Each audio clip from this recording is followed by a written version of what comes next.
देखिए पुस्तक संख्या 66 पेज दीनमा। सीखो, कविता का नाम क्या है बच्चों? सीखो, नेर्चुको।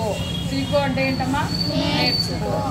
फूलों से नित्य हंसना सीखो, बहुरों से नित्य गाना, घरों की झुकी डालियों से नित्य सीखो शीश झुकाना, मछली से सीखो स्वदेश के लिए तड़प कर मर जाना, पतझड़ के पेड़ों से सीखो दुख में धीरज डर लेना, दीपक से सीखो जितना हो सके अंधेरा हरना, पृथ्वी से सीखो प्राणी की सच्ची सेवा करना। समझ में आया बच्चों? చూసారా మీరు ఒకసారి చూడండి, మనం ఎప్పుడూ కూడా ఏదో ఒక దాన్ని చూసి నేర్చుకుంటూనే ఉండాలి. జీవితంలో ముసలోళం అయ్యే వరకు కూడా మనం నిత్యం విద్యార్థులమే. చిన్నపిల్లల దగ్గర నుంచి నేర్చుకోవచ్చు, ప్రకృతిని చూసి నేర్చుకోవచ్చు రకరకాలుగా. ఇక్కడ పద్యంలో కవి ఏమేమి నేర్చుకోమన్నాడో చూద్దాం. పూలోం సే నిత్య హసనా సీఖో. పువ్వు నుండి ఎప్పుడు నవ్వుతూ ఉంటాం, ఆనందంగా ఉంటాం. పువ్వును చూడగానే ఏమనిపిస్తుంది? చాలా హాయిగా అనిపిస్తుంది కదా. అలా మనం పువ్వు నుంచి నేర్చుకోవాలి. బౌరవం సే నిత్య గాన.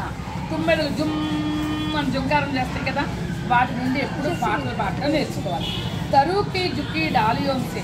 చెట్లు వంగిన బొమ్మలు ఉంటాయి కదా, దాని నుంచి మనం ఏం నేర్చుకోవాలి? నిత్య సీఖో శీష్ జుకానా. ఇలా తల వంచడం అంటే ఏంటంటే వినయంగా ఉండటం అనేది నేర్చుకోవాలి. మచిలీ సే సీఖో. చేప నుండి నేర్చుకోండి. స్వదేశ్కి లియే తడప్ కర్ మర్ జానా. చేపను కనుక చెరువులో తెచ్చి బయటపడేసామనుకో, కొంతసేపటికి ఏమవుద్ది? చచ్చిపోద్ది. ఎందుకంటే మన దేశం కోసం ప్రాణాలు అర్పిస్తుంది అనమాట. అందుకని దేశభక్తిని మనం ఎక్కడి నుంచి నేర్చుకోవాలి? చేప నుండి నేర్చుకోవాలి. పతజడికే పేడోం సే సీఖో దుక్కు మే ధీరజ్ ధర్నా. ఆకురాల కాలంలో చెట్లు ఎలా ఉంటాయి? మొత్తం మోల్డ్ అయిపోతాయి. అయ్యో చచ్చిపోయినాయా అనుకుంటాం. అయినా కానీ అవి ఏమైనా ధైర్యాన్ని వదిలిపెడతాయా? మళ్ళీ చిగురిస్తాయి. అలాగే దానికి కష్టకాలం వచ్చినా కానీ ధైర్యంగా ఉన్నాయి. మనం కూడా వాటిని చూసి ఏం నేర్చుకోవాలి? ధైర్యంగా స్ట్రాంగ్గా ఉంటాం నేర్చుకోవాలి. దీపక్ సే సీఖో. దీపం నుంచి కూడా నేర్చుకోవాలి. జితనా హో సకే అంధేరా హర్నా.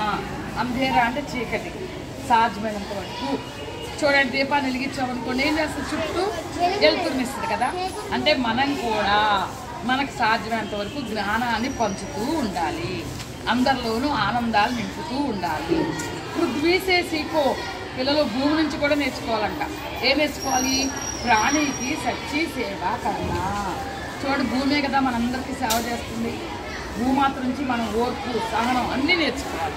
ఎంతమందికి సహాయం చేస్తుంది కదా. మనందరం దీని మీదగా బతుకుతున్నాం. పంటలు పండుతున్నాయి, చక్కగా నీళ్ళు ఇస్తుంది, అన్నీ కదా. కాబట్టి భూమి నుంచి మనం అలా నేర్చుకోవాలి. మరి నేర్చుకున్నామా? పాట కా నామ్ క్యా హై బచ్చో? अच्छा बच्चों, धन्यवाद।